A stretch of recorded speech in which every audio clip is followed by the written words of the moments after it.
प्रिय भक्तजनों, आज हम श्रीमद् भागवत के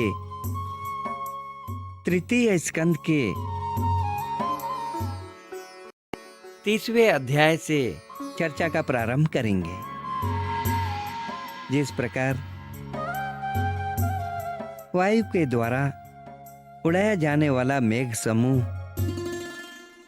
उसके बल को नहीं जानता, उसी प्रकार यह जीव भी बलवान काल की प्रेरणा से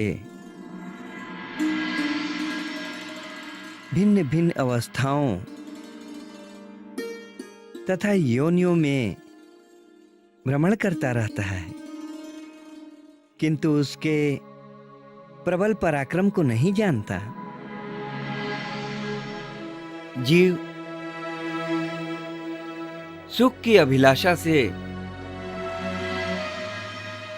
जिस जिस वस्तु को बड़े कष्ट से प्राप्त करता है, उसी उसी को काल नष्ट कर देता है, जिसके लिए उसे बड़ा शोक होता है।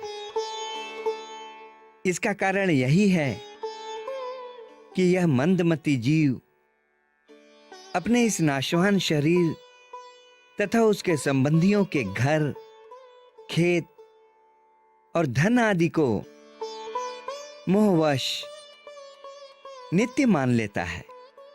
इस संसार में जीव जिस जिस योनि में जन्म लेता है, उसी उसी में आनंद मानने लगता है और उससे विरक्त नहीं होता। वो भगवान की माया से ऐसा मोहित हो रहा है कि कर्मवश नर की योनियों में जन्म लेने पर भी वहां के विष्ठा आदि भोगों में ही सुख मानने के कारण उसे भी छोड़ना नहीं चाहता। वो अपने शरीर, स्त्री, पुत्र, गृह, पशु, धन और बंधु बांधुओं में अत्यंत आसक्त होकर उनके संबंध में नाना प्रकार के मनोरथ करता हुआ अपने को बड़ा भाग्यशाली समझता है। उनके पालन पोषण की चिंता से उसके संपूर्ण अंग जलते रहते हैं, तथापि दुर्वासनाओं से दूषित हृदय होने के कारण यह मूढ़ निरंतर इन्हीं के लिए तरह तरह के पाप करता रहता है। बोलो बांके बिहारी की जय, बांके बिहारी की जय, बांके बिहारी की जय, बांके बिहारी की जय।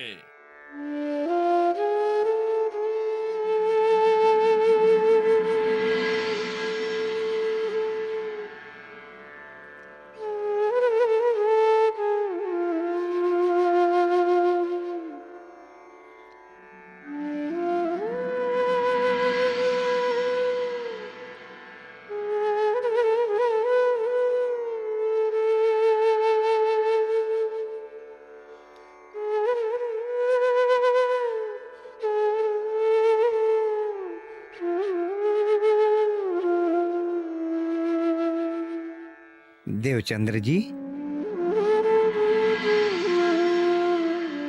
देवचंद्र जी,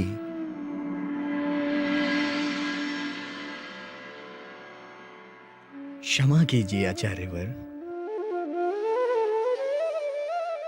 आपकी कथा सुनने में इतना आनंद आया कि मैं अपनी सुध बुध ही खो बैठा।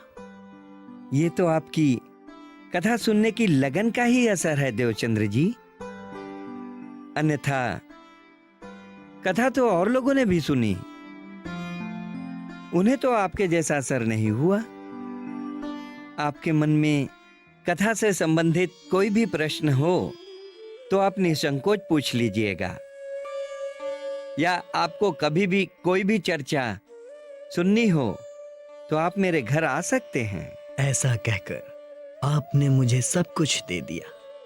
सच, आपकी कृपा दृष्टि से मैं धन्य हो गया। अच्छा, अब मुझे आज्ञा दीजिए।